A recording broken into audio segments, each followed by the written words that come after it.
अस्सलाम वालेकुम स्टूडेंट्स, कैसी हैं आप। आज आपको स्ट्रक्चर ऑफ फ्लावर के बारे में बताया जाएगा। जैसा कि आपको पता है कि आजकल अनार का जो सीज़न है, इसकी जो बर्ड्स बन रहे हैं और फ्रूटिंग की तरफ जा रहे हैं, इसकी डिफरेंट स्टेजेस हैं जिसको आज हम डिस्कस करेंगे। मैंने कहा कि आपको स्ट्रक्चर ऑफ पोमीग्रेनेट के बारे में डिटेल में बता देती हैं। इसका स्ट्रक्चर क्लियर होते ही तमाम जो फ्लावर्स हैं उनका स्ट्रक्चर क्लियर हो जाएगा, क्योंकि आजकल ये एक तो सीज़न है, दूसरा हर घर में ये पौधा होता है और बच्चे इजीली इसकी प्रैक्टिस कर सकते हैं और इस वीडियो को देखने के बाद उनका कॉन्सेप्ट इंशाल्लाह क्लियर हो जाएगा। जब आपको पता है कि बहार का मौसम आता है और बड़े खूबसूरत पत्ते निकलना शुरू होते हैं और अनार का जो प्लांट है वो हमेशा क्या होता है कि वो सारा साल ही विदाउट लीव्स नज़र आता है, लेकिन जब उसमें खूबसूरती आती है, अल्लाह की नेमत आती है, तो बड़ी खूबसूरत ग्रीन कलर के जो लीव्स हैं वो निकलते हैं।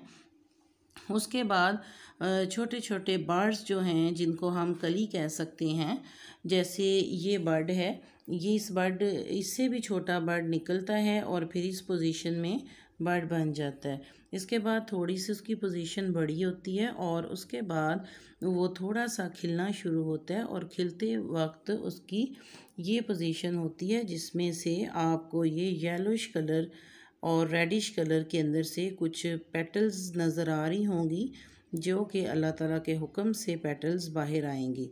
और उसके बाद की जो स्टेज है, यहाँ पे ये पेटल्स बाहर आना शुरू हो चुकी हैं और ये वो पोजीशन है जिसमें कि एक बाकायदा फूल खिल चुका है। अब बात क्या है कि ये जो फूल खिल चुका है, इसमें आप देखें तो इसका ये जो आउटर पार्ट आपको नज़र आ रहा है, ये भी अपनी एक इसकी ख़ास अहमियत है। क्या है कि ये प्रोटेक्शन का काम करता है। किस चीज़ की प्रोटेक्शन कर रहा है ये जो अट्रैक्टिव पेटल्स हैं इनकी प्रोटेक्शन के लिए है ये। अब ये जो बिरूनी पार्ट है ये सेपल्स हैं और ये जो खिला हुआ आपको पार्ट नज़र आ रहा है ये क्या है, पेटल्स हैं। तो जो सेपल्स हैं उनका क्या काम है कि प्रोटेक्शन प्रोवाइड करना, और जो पेटल्स हैं उनका काम है इंसेक्ट को अट्रैक्शन के लिए अपनी तरफ करना, कि वो अट्रैक्ट होके पेटल्स के लिए आते हैं और आकर जब ये इसके ऊपर जो येलो कलर के छोटे छोटे से आपको दाने नज़र आ रहे होंगे, यहाँ पे नेक्टर्स होते हैं और नेक्टर्स जो हैं उनके लिए फूड का काम करते हैं। और ये जो इंसेक्ट की वजह से पॉलिनेशन भी होती है। जब वो एक फूल से उड़ते हैं और दूसरे पे बैठते हैं तो उसकी वजह से जो पोलन ग्रेन्स हैं वो एक फूल से दूसरे पे जाते हैं और एक पॉलिनेशन का प्रोसेस होता है। अब हम बात करते हैं कि इस एक फूल के कितने पार्ट्स हैं, यानी कि इसमें मेल पार्ट भी है और फीमेल पार्ट भी। अब आप देखें कि अगर हम गौर करें तो ये मैंने इसको ओपन किया हुआ है, ये देखें, जब तो ये पेटल्स गिर जाती हैं, ख़त्म हो जाती हैं, तो फिर उसके बाद इसकी कुछ ऐसी पोजीशन आ जाती है, यानी कि ये फ्रूटिंग की तरफ जा रहा है। फिर उसके बाद ये देखें, ये ओवरी का जो साइज़ है वो इंक्रीज़ हो रहा है और एंड पे इसकी क्या पोजीशन होती है कि यानी कि ये एक प्रॉपर फ्रूट की फॉर्म में आ जाता है और फिर उसके बाद इसका साइज़ इंक्रीज़ होता है, यानी कि यहाँ तक प्रोडक्शन का जो प्रोसेस है, जो पॉलिनेशन का, फर्टिलाइजेशन का प्रोसेस कंप्लीट हो जाता है और इसमें सीड्स बन जाते हैं। और अभी सीड्स छोटे हैं इसलिए ये छोटे छोटे से इसमें दाने हैं सीड्स के, लेकिन फिर उसके बाद जैसे जैसे इसकी ग्रोथ बढ़ेगी तो जो सीड्स हैं वो भी साइज़ में बढ़ जाएंगे। अब ये है कि इसके जो पार्ट्स हैं, एक मेल पार्ट और एक फीमेल पार्ट, उसकी आइडेंटिफिकेशन हमें कैसे होगी। जो मेल पार्ट है वो स्टेमन पे मुश्तमिल होता है। अब उसमें जो स्टेमन है इसको हम मेल पार्ट कहते हैं। बात ये है कि जो स्टेमन है उसके कितने पार्ट्स हैं, उसके आगे से सब पार्ट्स हैं, एक फिलामेंट है और एक एंथर है। अगर आप इसको देखें, ये देखें, इसको मैंने, ये बहुत छोटे हैं, ये सेपरेट किए हुए हैं। इसमें ये आपको यहाँ नज़र आ रहे होंगे, ये जो ऊपर एक छोटा सा बटन नुमा, डॉट नुमा एक पार्ट नज़र आ रहा है, इसको हम क्या बोलते हैं, एंथर बोलते हैं।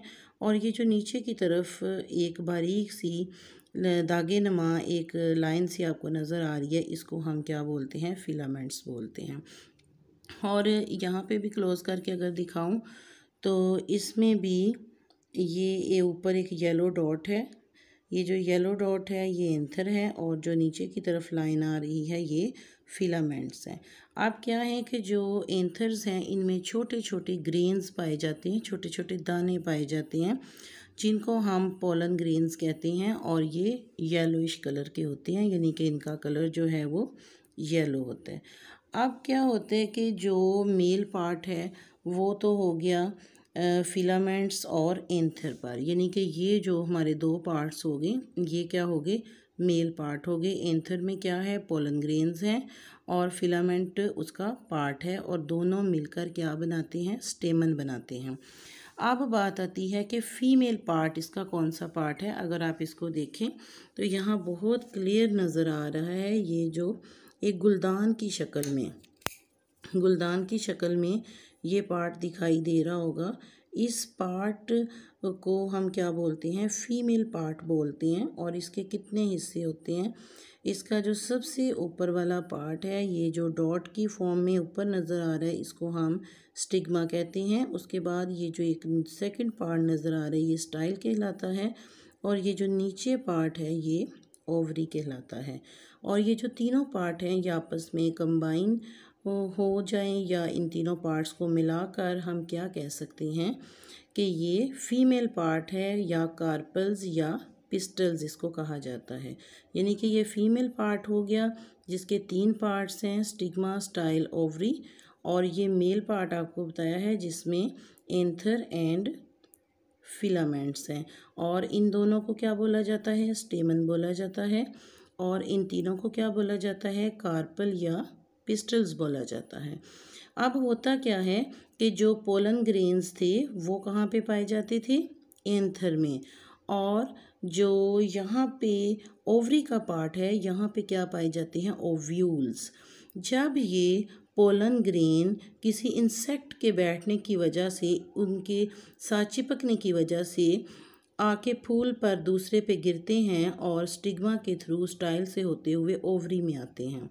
तो ओवरी में क्या होता है, ओव्यूल्स होते हैं, और ये जो एंथर था इसमें पोलन ग्रेन्स थे। जब पोलन ग्रेन्स और ओवरी में मौजूद ओव्यूल्स का आपस में क्रॉस होता है, या आपस में वो एक जगह पे कंबाइन होते हैं, तो उसकी वजह से कौन सा प्रोसेस होता है, फर्टिलाइजेशन का प्रोसेस होता है। और फर्टिलाइजेशन के प्रोसेस के नतीजे में फॉर्मेशन किस चीज़ की होती है, सीड्स की। उससे क्या बनते हैं, सीड्स। जैसा कि हमें पता है कि अनार में सीड्स ही हैं, और वही वो फ्रूट भी है। और यहाँ पे अगर मैं आपको दिखाऊं तो इसमें ये प्रॉपर सीड बन चुका है। ये जो सीड है ये बन गया है इसमें आफ्टर फर्टिलाइजेशन। अभी ये छोटा सीड है, तो जैसे जैसे इसकी ग्रोथ बढ़ती है तो फिर क्या होगा कि ये प्रॉपर सीड बन जाएंगे और फ्रूट की फॉर्म इख्तियार कर लेंगे। तो मुझे उम्मीद है कि स्ट्रक्चर ऑफ फ्लावर जो है वो समझ आया होगा स्टूडेंट्स को। मेरी वीडियो अच्छी लगे तो चैनल को सब्सक्राइब करें, वीडियो को लाइक करें, ताकि आपके लिए नई और अच्छी इंफॉर्मेटिव लेक्चर बेस्ड वीडियो आती रहें। थैंक यू, टेक केयर, अल्लाह हाफिज़।